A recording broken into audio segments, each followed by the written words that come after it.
ಸ್ವಾಗತ Kiran movie story YouTube ಚಾನಲ್ಗೆ. ಇವತ್ತು ನಾವು ನೋಡ್ತಾ ಇರೋ ಮೂವಿ ಸ್ಟೋರಿ ಅಂದ್ರೆ ಇದು ಒಂದು ಮರಾಠಿ ಚಿತ್ರ. ಭಾಷೆ ಅರ್ಥವಾಗದಿದ್ದರೂ ಸಹಿತ ಈ ಒಂದು ಸರಳ ಚಿತ್ರಕಥೆಗೆ ಜನರು ಮೆಚ್ಚಿದರು. ಈ ಸರಳ ಚಿತ್ರಕಥೆಯನ್ನ ಅರ್ಧ ಜನರು ಮೆಚ್ಚಿದ್ದರೆ ಈ ಚಿತ್ರದಲ್ಲಿನ ಹಾಡುಗಳಿಗೆ ಇನ್ನರ್ಧ ಜನ ಮೆಚ್ಚಿದ್ದರು. ಈ ಚಿತ್ರದ ನಾಯಕ ಮತ್ತು ನಾಯಕಿ ಪ್ರೀತಿಸಿ ಮನೆ ಬಿಟ್ಟು ಓಡಿ ಹೋಗುತ್ತಾರೆ. ಮುಂದೆ ಅವರು ಪಟ್ಟ ಕಷ್ಟಗಳು ಏನು ಎಂಬುವುದು ಈ ಒಂದು ಮೂವಿಯಲ್ಲಿ ಇದೆ. ಬನ್ನಿ ತಡ ಮಾಡದೆ ಈ ಒಂದು ಮೂವಿಯನ್ನ ನೋಡೋಣ. ಈಗ ಮೂವಿ ಕತೆ ಸ್ಟಾರ್ಟ್ ಆಗುತ್ತೆ. ಮೊದಲು ನಮಗೆ ಬಿಟರ್ಗಾಂವ್ ಅನ್ನುವಂತ ಊರನ್ನ ತೋರಿಸ್ತಾರೆ. ಅಲ್ಲಿ ಒಂದು ಕ್ರಿಕೆಟ್ ಮ್ಯಾಚ್ ನಡೆಯುತ್ತಿರುತ್ತೆ. ಈಗ ಒಂದು ಔಟ್ ಆದ ಮೇಲೆ ಮಂಗೇಶ್ ಎನ್ನುವನು ಬರ್ತಾರೆ.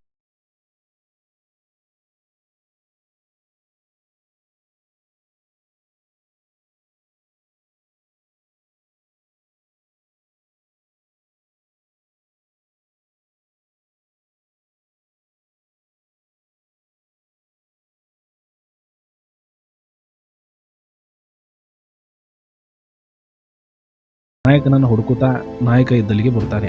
ಈ ಚಿತ್ರದ ನಾಯಕ ಇದ್ದವನು ನಾಯಕಿಯ ಮನೆ ಮುಂದೆ ಒಂದು ಬೋರ್ವೆಲ್ ಇರುತ್ತೆ. ಆ ಬೋರ್ವೆಲ್ಗೆ ನೀರು ಸಿಗುತ್ತಾ ನಿಂತಿರುತ್ತಾನೆ. ಈಗ ಸಲೀಂ ಇದ್ದವನು ಬಂದು ನಾಯಕನಿಗೆ ಹೇಳುತ್ತಾನೆ, ಅಲ್ಲಿ ಮ್ಯಾಚ್ ಸೋಲುವ ಹಂತದಲ್ಲಿದೆ, ನೀನು ಇಲ್ಲಿ ನಿಂತಿರುವೆ ಎಂದು ಹೇಳುತ್ತಾನೆ. ಇನ್ನೂ ಕೂಡ ನಾಯಕ ಇದ್ದವನು ಅಲ್ಲೇ ನಿಂತಿರುತ್ತಾನೆ.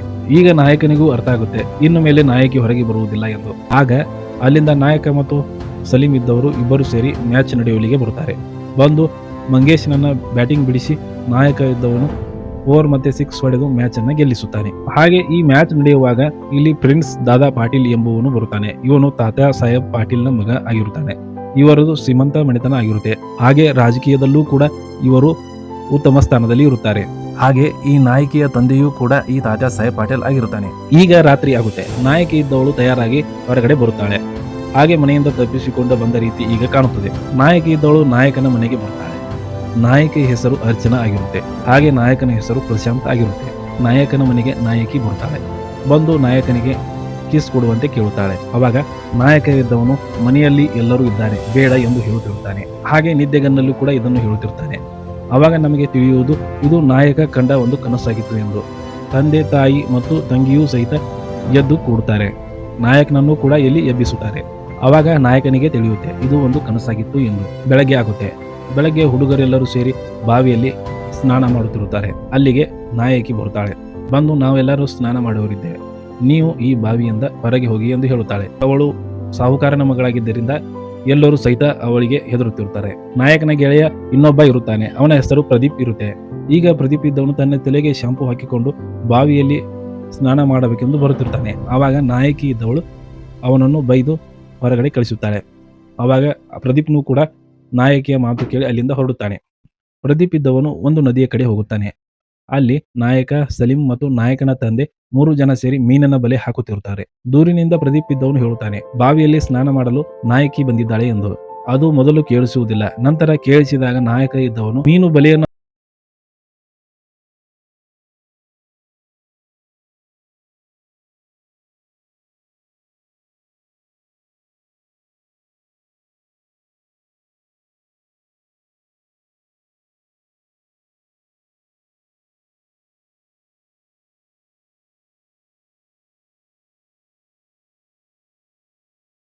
ಈ ಕಡೆ ಪ್ರಶಾಂತ್ ಮತ್ತು ಅವನ ಗೆಳೆಯರು ನೋಡುತ್ತಾ ಕುಂತಿರುತ್ತಾರೆ. ಕಾಲೇಜಿನಲ್ಲಿ ಎಲ್ಲರೂ ತಮ್ಮ ತಮ್ಮ ಪರಿಚಯವನ್ನ ಮಾಡಿಕೊಳ್ಳುತ್ತಾರೆ. ಕಾಲೇಜ್ ಮುಗಿದ ನಂತರ ಬುಲೆಟ್ ಈಗ ಸ್ಟಾರ್ಟ್ ಆಗುತ್ತಿರುವುದಿಲ್ಲ. ನಾಯಕಿ ಅರ್ಚನಾ ಇದ್ದವಳು ಮಂಗೇಶ್ನನ್ನ ಕರೆದು ಈ ಬುಲೆಟ್ ಅನ್ನ ಸ್ಟಾರ್ಟ್ ಮಾಡುವಂತೆ ಹೇಳ್ತಾಳೆ. ಆ ಮಂಗೇಶ್ನಿಗೂ ಕೂಡ ಈ ಬುಲೆಟ್ ಸ್ಟಾರ್ಟ್ ಆಗುವುದಿಲ್ಲ. ಆವಾಗ ನಾಯಕ ಪ್ರಶಾಂತ್ ಇದ್ದವನು ಹೋಗಿ ಬುಲೆಟ್ ಅನ್ನ ಸ್ಟಾರ್ಟ್ ಮಾಡಿ ಕೊಡುತ್ತಾನೆ. ಈಗ ಸಲೀಮನ ಗ್ಯಾರೇಜ್ ತೋರಿಸುತ್ತಾರೆ. ನಾಯಕ ಪ್ರಶಾಂತ್ ಹಾಗೂ ಅವನ ಗೆಳೆಯ ಪ್ರದೀಪ್ ಕೂಡ ಅಲ್ಲಿ ಇರುತ್ತಾರೆ. ಪ್ರದೀಪ್ ಇದ್ದವನು ಅಲ್ಲಿಯೇ ಮುಂದುಗಡೆ ಒಂದು ಅಂಗಡಿ ಇರುತ್ತೆ. ಆ ಅಂಗಡಿಯಲ್ಲಿ ಒಂದು ಹುಡುಗಿ ಇರುತ್ತೆ. ಅವಳನ್ನ ಈ ಪ್ರದೀಪ್ ಇದ್ದವನು ನೋಡುತ್ತಿರುತ್ತಾನೆ. ಈಗ ಸಲೀಂ ಇದ್ದವನು ಪ್ರಶಾಂತನಿಗೆ ಹೇಳುತ್ತಾನೆ, ಅವರು ಶ್ರೀಮಂತರಿದ್ದಾರೆ, ಆ ಹುಡುಗಿಯ ಬೆನ್ನು ಹತ್ತಿದರೆ ನಿನ್ನನ್ನು ಕೊಲ್ಲುತ್ತಾರೆ ಎಂದು ಹೇಳುತ್ತಾನೆ. ಆದರೆ ನಾಯಕ ಈ ಮಾತನ್ನು ತಲೆ ಕೆಡಿಸಿಕೊಳ್ಳುವುದಿಲ್ಲ. ಸತ್ತರೆ ಸಾಯಲಿ ಎಂದು ಹೇಳುತ್ತಾನೆ. ಈಗ ಮತ್ತೆ ಕಾಲೇಜಿನಲ್ಲಿ ತೋರಿಸುತ್ತಾರೆ. ಈಗ ನಾಯಕಿ ಅರ್ಚನಾ ಇದ್ದವಳು ಖೋಖೋವನ್ನ ಆಡುತ್ತಿರ್ತಾಳೆ. ನಾಯಕ ಮತ್ತು ಅವನ ಗೆಳೆಯರು ನಿಂತು ಆ ಖೋಖೋವನ್ನ ನೋಡುತ್ತಿರ್ತಾರೆ. ಆದರೆ ನಾಯಕ ಪ್ರಶಾಂತ್ ಇದ್ದವನು ನಾಯಕಿಯನ್ನ ನೋಡುತ್ತಿರ್ತಾನೆ. ಈಗ ನಾಯಕಿ ಅರ್ಚನಾ ಇದ್ದವಳು ಬಂದು ನನ್ನನ್ನು ಏಕೆ ನೋಡುತ್ತಿರುವೆ ಎಂದು ಕೇಳುತ್ತಾಳೆ. ಅದಕ್ಕೆ ಪ್ರಶಾಂತ್ ಇದ್ದವನು ನಾನು ನಿನ್ನನ್ನು ನೋಡಿಲ್ಲ ಎಂದು ಹೇಳ್ತಾನೆ. ನಾಯಕಿ ಇದ್ದವಳು ಹೇಳುತ್ತಾಳೆ, ನೀನು ನನ್ನನ್ನು ನೋಡುವುದನ್ನ ನಾನು ನೋಡಿದ್ದೇನೆ ಎಂದು ಹೇಳುತ್ತಾಳೆ. ಈಗ ನಾಯಕ ಇದ್ದವನು ಇನ್ನು ಮೇಲೆ ನಾನು ನಿನ್ನನ್ನು ನೋಡುವುದಿಲ್ಲ ಎಂದು ಹೇಳುತ್ತಾನೆ. ಅವಾಗ ನಾಯಕಿ ಇದ್ದವಳು ನನ್ನನ್ನು ನೋಡಬೇಡ ಎಂದು ಯಾರು ಹೇಳಿದರು ಎಂದು ಹೇಳುತ್ತಾಳೆ. ಈಗ ಪ್ರದೀಪ್ ಇದ್ದವನು ಹೇಳುತ್ತಾನೆ, ನಾಯಕಿಗೆ ನೀನು ಸ್ವಲ್ಪ ಇಷ್ಟ ಆಗುತ್ತಿದ್ದೀಯಾ ಎಂದು. ಹಾಗೆ ಈಗ ಗ್ಯಾರೇಜ್ ಅನ್ನ ತೋರಿಸುತ್ತಾರೆ. ಮತ್ತೆ 3 ಜನರು ಆ ಗ್ಯಾರೇಜಿನ ಹತ್ತಿರ ಕುಳಿತಿರುತ್ತಾರೆ. ಈಗ ಪ್ರದೀಪ್ ಇದ್ದವನು ಆ ಹುಡುಗಿಯನ್ನ ನೋಡ್ತಿರ್ತಾನೆ. ಆ ಹುಡುಗಿಯು ಸಹಿತ ಮಹಡಿಯಲ್ಲಿ ನಿಂತುಕೊಂಡು ಒಂದು ಕಾಗದವನ್ನ ಎಸೆಯುತ್ತಾಳೆ. ಕಾಗದವನ್ನ ಎಸೆದಿದ್ದ ನೋಡಿದ್ದ ಪ್ರದೀಪ್ ಇದ್ದವನು ಕಾಗದವನ್ನ ಅಲ್ಲೇ ಬಗ್ಗಿ ತೆಗೆದುಕೊಳ್ಳದೆ ಹಾಗೆ ಅದನ್ನ ಒದೆಯುತ್ತಾ ಮುಂದುಗಡೆ ಹೋಗುತ್ತಾನೆ. ಸ್ವಲ್ಪ ಮುಂದೆ ಹೋದ ಮೇಲೆ ಆ ಕಾಗದವನ್ನ ಓಪನ್ ಮಾಡಿ ನೋಡುತ್ತಾನೆ.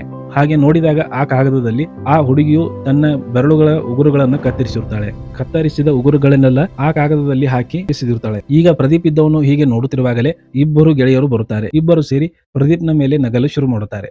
ಹಾಗೆ ಸ್ವಲ್ಪ ದುಃಖವೂ ಆಗುತ್ತೆ ಪ್ರದೀಪ್ಗೆ. ಹಾಗೆ ಒಂದು ವಿಚಾರವನ್ನ ಈಗ ಮಾಡುತ್ತಾರೆ. ನನ್ನದು ಲವ್ ಫೇಲ್ ಆಯಿತು, ಈಗ ನಿನ್ನದು ಫೇಲ್ ಆಗಬಾರದು, ನಾವು ಕೂಡ ಒಂದು ಕಾಗದವನ್ನ ಕೊಡೋಣ ಎಂದು ಪ್ರದೀಪ್ ಇದ್ದವನು ಹೇಳುತ್ತಾನೆ. ಈಗ ಕಾಗದವನ್ನ ಕೊಡಲಿಕ್ಕೆ ಸಜ್ಜಾಗುತ್ತಾರೆ. ನಾಯಕಿಗೆ ಕಾಗದವನ್ನ ಕೊಡಲು ಸಜ್ಜಾಗುತ್ತಾರೆ. ಆದರೆ ಕಾಗದವನ್ನ ಕೊಡು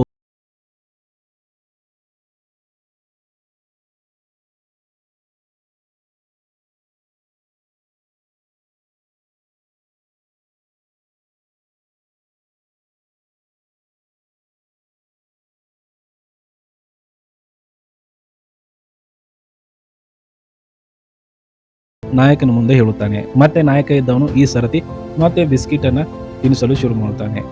ಒಳಗಿನ ಕ್ರೀಮ್ ಇದ್ದಿದ್ದನ್ನು ಹುಡುಗ ತಿನ್ನುತ್ತಿರುತ್ತಾನೆ. ಈಗ ಹುಡುಗ ಇದ್ದವನು ನಾಯಕಿ ಹತ್ತಿರ ಹೇಳುತ್ತಾನೆ, ನೀನು ಅಂದರೆ ನನಗೆ ಇಷ್ಟ, ಅದಕ್ಕಾಗಿ ಈ ಚೀಟಿಯನ್ನು ಕೊಟ್ಟಿರುವೆ ಎಂದು ಹೇಳುತ್ತಾನೆ. ಆವಾಗ ಮತ್ತೆ ನಾಯಕಿ ಒಂದು ವಿಷಯವನ್ನು ಹೇಳಿರುತ್ತಾಳೆ. ಈಗ ಅದನ್ನ ನಾಯಕನ ಮುಂದೆ ಹೇಳುತ್ತಿರುತ್ತಾನೆ. ನಾನೇಕೆ ಅವನಿಗೆ ಇಷ್ಟ ಎಂದು ಕೇಳು ಎಂದು ಹೇಳಿರುತ್ತಾನೆ. ಮತ್ತೆ ನಾಯಕ ಇದ್ದವನು ಹುಡುಗನಿಗೆ ಈ ಬಾರಿ ಐಸ್ ಕ್ರೀಮ್ ಅನ್ನು ತಿನ್ನಿಸಲು ಶುರು ಮಾಡುತ್ತಾನೆ. ಐಸ್ ಕ್ರೀಮ್ ತಿಂದ ಮೇಲೆ ಮತ್ತೆ ಚೀಟಿಯನ್ನು ತೆಗೆದುಕೊಂಡು ನಾಯಕಿ ಹತ್ತಿರ ಹೋಗುತ್ತಾನೆ. ಈಗ ನಾಯಕಿ ಮುಂದೆ ಹೇಳುತ್ತಾನೆ, ನಿನ್ನ ಮೇಲೆ ಪ್ರೀತಿ ಇದೆ, ಅದಕ್ಕಾಗಿ ಈ ಚೀಟಿಯನ್ನು ಕೊಡುತ್ತಿದ್ದಾನೆ ಎಂದು ಹೇಳುತ್ತಾನೆ. ಈಗ ನಾಯಕಿ ಇದ್ದವಳು ಹೇಳುತ್ತಾಳೆ, ಈ ಚೀಟಿಯನ್ನು ತೆಗೆದುಕೊಳ್ಳದಿದ್ದರೆ ಏನು ಮಾಡುವೆ ಎಂದು. ಇದನ್ನು ಸಹಿತ ಈಗ ಹೀರೋನ ಮುಂದೆ ಹೇಳುತ್ತಾನೆ. ಆಗ ನಾಯಕ ಕೊನೆಯ ಒಂದು ಪ್ಲಾನ್ ಅನ್ನು ಹೇಳುತ್ತಾನೆ. ಈಗ ಹುಡುಗ ಇದ್ದವನು ನಾಯಕಿ ಹತ್ತಿರ ಬರುತ್ತಾನೆ. ಈ ಚೀಟಿಯನ್ನ ತೆಗೆದುಕೊಳ್ಳುತ್ತೀಯಾ ಇಲ್ಲವಾ ಎಂದು ಕೇಳುತ್ತಾನೆ. ನಾನು ತೆಗೆದುಕೊಳ್ಳುವುದಿಲ್ಲ ಎಂದು ನಾಯಕಿ ಹೇಳ್ತಾಳೆ. ಅವಾಗ ಹುಡುಗ ಇದ್ದವನು ಆ ಚೀಟಿಯನ್ನ ನಾಯಕಿಯ ಮುಂದೆ ಎಸೆದು ಓಡಿ ಹೋಗುತ್ತಾನೆ. ನಾಯಕಿಯ ಗೆಳತಿ ಆ ಚೀಟಿಯನ್ನು ತೆಗೆದುಕೊಳ್ಳಬೇಡ ಎಂದು ಹೇಳುತ್ತಿರ್ತಾಳೆ. ಆದರೆ ನಾಯಕಿ ಇದ್ದವಳು ಚೀಟಿಯನ್ನು ತೆಗೆದುಕೊಳ್ಳುತ್ತಾಳೆ. ಹಾಗೆ ಇದನ್ನ ಮರೆಯಲ್ಲಿ ನಿಂತು ನಾಯಕ ಮತ್ತು ಅವನ ಗೆಳೆಯರು ನೋಡುತ್ತಿರುತ್ತಾರೆ. ನಾಯಕಿ ಇದ್ದವಳು ಚೀಟಿಯನ್ನು ತೆಗೆದುಕೊಂಡು ಹೋದ ನಂತರ ಈ ಕಡೆ ನಾಯಕ ಮತ್ತು ಅವನ ಇಬ್ಬರು ಗೆಳೆಯರು ಯಾವಾಗಲೂ ಕೂಡ ಆ ಚೀಟಿಯ ಬಗ್ಗೆ ಮಾತನಾಡಲು ಶುರು ಮಾಡುತ್ತಾರೆ. ಈಗ ನಾಯಕಿ ಒಂದು ಕಡೆ ಕುಳಿತಿರುತ್ತಾಳೆ. ನಾಯಕ ಮತ್ತು ಸಲೀಂ ಇದ್ದವರು ಮುಂದೆ ಹೋಗುವಂತೆ ಪ್ರದೀಪ್ ಇದ್ದವನು ಹೇಳುತ್ತಾನೆ. ಈಗ ಇಬ್ಬರು ಸೇರಿ ಮುಂದೆ ಹೋಗುವಾಗ ಹಿಂದಿನಿಂದ ಈ ಚೀಟಿಯನ್ನ ತೆಗೆದುಕೋ ಎಂದು ನಾಯಕನಿಗೆ ಕೊಡುತ್ತಾನೆ ಪ್ರದೀಪ್. ಆಗ ಅಲ್ಲಿಂದ ನಾಯಕಿ ಆಕೆಯ ಗೆಳತಿ ಎದ್ದು ಹೋಗುತ್ತಾಳೆ. ಆದರೆ ಈ ವಿಷಯವನ್ನ ಅಲ್ಲಿಯೇ ನಿಂತಿದ್ದ ಮಂಗೇಶ್ ಎನ್ನುವನು ನೋಡಿರುತ್ತಾನೆ. ಆ ಚೀಟಿಯನ್ನ ಕೊಡುವಂತೆ ಕೇಳುತ್ತಾನೆ. ಆದರೆ ನಾಯಕ ಇದ್ದವನು ಚೀಟಿಯನ್ನ ಕೊಡುವುದಿಲ್ಲ. ಈಗ ಮಂಗೇಶ್ ಇದ್ದವನು ಹೇಳುತ್ತಾನೆ, ನನ್ನ ಮಾವನ ಮಗಳು, ಅವಳಿಗೆ ಏನಾದರೂ ಹೇಳಿದರೆ ನೋಡಿ ಎಂದು ಆ ನಾಯಕನನ್ನ ಬೈಯುತ್ತಾನೆ. ಆಗ ಇಬ್ಬರಿಗೂ ಸಹಿತ ಅಲ್ಲಿ ಜಗಳ ಶುರುವಾಗುತ್ತೆ. ಮಂಗೇಶ್ ಇದ್ದವನು ನಾಯಕನನ್ನ ಕೆಳಗೆ ಹಾಕಿ ಅವನನ್ನು ಹೊಡೆಯಲು ಶುರು ಮಾಡುತ್ತಾನೆ. ಅಷ್ಟರಲ್ಲಿಗೆ ಅಲ್ಲಿ ನಾಯಕಿ ಇದ್ದವಳು ಬರುತ್ತಾಳೆ. ಬಂದು ಅವನನ್ನ ಬಿಡುವಂತೆ ಹೇಳುತ್ತಾಳೆ. ಅವಾಗ ಮಂಗೇಶ್ ಇದ್ದವನು ಬಿಡುವುದಿಲ್ಲ ಎಂದು ಹೇಳುತ್ತಾನೆ. ಅವಾಗ ನಾಯಕಿ ಇನ್ನಷ್ಟು ಜೋರಾಗಿ ಹೇಳಿದಾಗ ನಾಯಕನನ್ನ ಬಿಡುತ್ತಾನೆ. ಇಲ್ಲಿಂದ ನಾಯಕ ಮತ್ತು ನಾಯಕಿಯ ಪ್ರೇಮ್ ಕಹಾನಿ ಶುರು ಆಗುತ್ತೆ. ಮುಂದಿನ ದೃಶ್ಯದಲ್ಲಿ 3 ಜನ ಗೆಳೆಯರು ಕುಳಿತಿರುತ್ತಾರೆ. ಈಗ ನಾಯಕಿ ಇದ್ದವಳು ಟ್ರ್ಯಾಕ್ಟರ್ ತೆಗೆದುಕೊಂಡು ಬರುತ್ತಾಳೆ. ನಾಯಕನ ಮನೆ ಮುಂದೆ ಟ್ರ್ಯಾಕ್ಟರ್ ಅನ್ನ ನಿಲ್ಲಿಸುತ್ತಾಳೆ. ಹಾಗೆ ನಾಯಕನ ತಾಯಿಯನ್ನ ಮಾತಾಡಿಸುತ್ತಾಳೆ.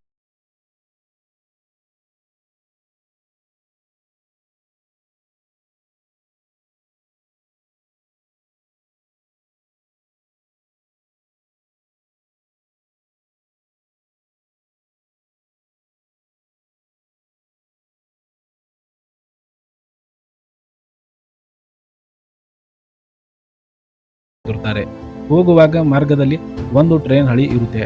ಅಷ್ಟರಲ್ಲಿ ಇವರು ಪಾಸ್ ಆಗಬೇಕೆಂದಾಗ ಒಂದು ಟ್ರೈನ್ ಬರುತ್ತೆ. ಆ ಟ್ರೈನಿನ ಸೌಂಡಿಗೆ 3 ಜನ ಸೇರಿ ಡ್ಯಾನ್ಸ್ ಮಾಡುತ್ತಾರೆ. ಟ್ರೈನ್ ಹೋದ ಮೇಲೆ 3 ಜನ ಸೇರಿ ಹೊಲಕ್ಕೆ ಹೋಗುತ್ತಾರೆ. ಹೊಲದಲ್ಲಿ ಹೋಗಿ ನಾಯಕ ಮತ್ತು ನಾಯಕಿ ಮಾತನಾಡುತ್ತಾರೆ. ನಾಯಕಿ ಇದ್ದವಳು ಹೇಳುತ್ತಾಳೆ, ನಿನ್ನ ಫೋನ್ ನಂಬರ್ ಇದ್ದರೆ ಕೊಡು ಎಂದು. ಅವಾಗ ಅಲ್ಲೇ ಇದ್ದ ಸಲೀಂ ಇದ್ದವನು ತನ್ನ ಫೋನ್ ನಂಬರ್ ಅನ್ನ ಕೊಡುತ್ತಾನೆ. ಅಲ್ಲಿಂದ ಎಲ್ಲರೂ ಮನೆಗೆ ಬರುತ್ತಾರೆ. ಈಗ ನಾಯಕಿ ಇದ್ದವಳು ಫೋನ್ ನಂಬರ್ ತಗೊಂಡ ಮೇಲೆ ಫೋನಿಗಾಗಿ ಕಾಯುತ್ತಾ 3 ಜನ ಕುಳಿತಿರುತ್ತಾರೆ. ಹಾಗೆ ಒಂದು ಈಗ ಕಾಲ್ ಬರುತ್ತೆ. ಆ ಕಾಲ್ ರಿಸೀವ್ ಮಾಡದೆ 3 ಜನ ಸೇರಿ ಮತ್ತೆ ಡ್ಯಾನ್ಸ್ ಮಾಡಲು ಶುರು ಮಾಡುತ್ತಾರೆ. ಅಷ್ಟರಲ್ಲಿ ಫೋನ್ ಇದ್ದಿದ್ದು ಕಟ್ ಆಗುತ್ತೆ. ಈಗ ನಾಯಕ ಇದ್ದವನು ಸ್ವಲ್ಪ ಸಲೀಂನ ಮೇಲೆ ಕೋಪ ಬರುತ್ತೆ. ಏಕೆಂದರೆ ಅವನೇ ಫೋನ್ ಕೊಡದೆ ಡ್ಯಾನ್ಸ್ ಮಾಡುತ್ತಿರುತ್ತಾನೆ. 3ನೇ ಬಾರಿಗೆ ನಾಯಕಿಯ ಕರೆ ಬರುತ್ತೆ. ನಾಯಕಿ ಕರೆ ಬಂದ ನಂತರ ಇನ್ನು ಮೇಲೆ ಫೋನ್ ನಲ್ಲಿ ಮಾತನಾಡುವುದು ಶುರು ಆಗುತ್ತೆ. ಹಾಗೆ ಎಲ್ಲೆಂದರಲ್ಲಿಯೂ ಸಹಿತ ಈಗ ನಾಯಕ ಮತ್ತು ನಾಯಕಿಯು ಫೋನ್ ನಲ್ಲಿ ಮಾತನಾಡಲು ಶುರು ಮಾಡುತ್ತಾರೆ. ನಾಯಕ ಮಾತನಾಡುತ್ತಿರುವುದು ಸಲೀಂನ ಫೋನ್ ಆಗಿರುತ್ತೆ. ಸಲೀಂ ಇದ್ದವನು ಹೇಳ್ತಿರ್ತಾನೆ, ನನ್ನ ಗ್ಯಾರೇಜ್ಗೆ ಹೋಗಬೇಕು, ನನ್ನ ಮೊಬೈಲನ್ನು ಕೊಡು ಎಂದು ಹೇಳ್ತಿರ್ತಾನೆ. ಆದರೆ ನಾಯಕ ಇದ್ದವನು ಹಾಗೆಯೇ ಫೋನ್ನಲ್ಲಿ ಮಾತನಾಡುತ್ತಿರ್ತಾನೆ. ಫೋನ್ನಲ್ಲಿ ಅವಾಗವಾಗ ಮಾತನಾಡುತ್ತಾ ಇರುತ್ತಾರೆ ನಾಯಕ ಮತ್ತು ನಾಯಕಿ. ಮುಂದಿನ ದೃಶ್ಯದಲ್ಲಿ ಒಬ್ಬ ಶಿಕ್ಷಕ ಮರಾಠಿ ಪಾಠವನ್ನ ಮಾಡುತ್ತಿರ್ತಾನೆ. ಈಗ ಅದೇ ಶಾಲೆಯಲ್ಲಿ ಅದೇ ಸಾಹುಕಾರನ ಮಗ ಪ್ರಿನ್ಸ್ ಎಂಬುವನು ಕುಳಿತಿರುತ್ತಾನೆ. ಪ್ರಿನ್ಸ್ಗೆ ಒಂದು ಕಾಲು ಬರುತ್ತೆ. ಶಾಲೆಯಲ್ಲಿಯೇ ಜೋರಾಗಿ ಮಾತನಾಡಲು ಶುರು ಮಾಡುತ್ತಾನೆ. ಶಿಕ್ಷಕನಿಗೆ ಇವನು ಯಾರು ಎಂದು ತಿಳಿದಿರುವುದಿಲ್ಲ. ಹಾಗೆ ಮುಂದುಗಡೆ ಹೋಗಿ ಅವನನ್ನ ಬೈಯುತ್ತಾನೆ, ಶಾಲೆಯಲ್ಲಿ ಹೇಗೆ ಫೋನ್ನಲ್ಲಿ ಮಾತನಾಡುತ್ತಿರುವೆ ಎಂದು. ಈಗ ಪ್ರಿನ್ಸ್ ಇದ್ದವನು ಶಿಕ್ಷಕನಿಗೆ ಹೊಡೆಯುತ್ತಾನೆ. ಶಿಕ್ಷಕನಿಗೆ ಸ್ವಲ್ಪ ಅಪಮಾನ ಆಗುತ್ತೆ. ಶಾಲೆಯ ಶಿಕ್ಷಕರೆಲ್ಲ ಸೇರಿ ಈ ವಿಷಯವನ್ನ ಹೇಳಲು ಅವರ ತಂದೆ ಮುಂದೆ ಹೇಳಲು ಹೋಗುತ್ತಾರೆ. ಆದರೆ ಅವರ ತಂದೆ ಇವರ ಮಾತು ಕೇಳಿಸಿಕೊಳ್ಳದೆ, ನಾನು ಅವನಿಗೆ ಹೇಳುತ್ತೇನೆ, ನೀವು ಹೋಗಿ ಎಂದು ಹೇಳುತ್ತಾನೆ.